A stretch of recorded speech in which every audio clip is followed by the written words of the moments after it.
Aksi pria berjoget di atas panggung bersama biduan mungkin merupakan hal biasa.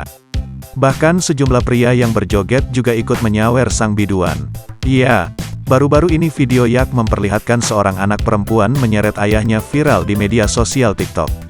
Diketahui, aksi anak perempuan tersebut lantaran kesal melihat sang ayah joget sambil sawer biduan di atas panggung. Video tersebut diunggah salah satu akun TikTok @happymusic.90 pada Minggu tanggal 7 November tahun 2021. Mulanya bocah perempuan tersebut hanya menyaksikan tingkah ayahnya yang berjoget sembari nyawer biduan dari kejauhan. Ia berusaha untuk memanggil ayahnya yang ada di atas panggung tetapi tak ada respons karena kerasnya suara musik. Tak tahan melihat tingkah sang ayah, anak perempuan itu langsung mendatangi ayahnya.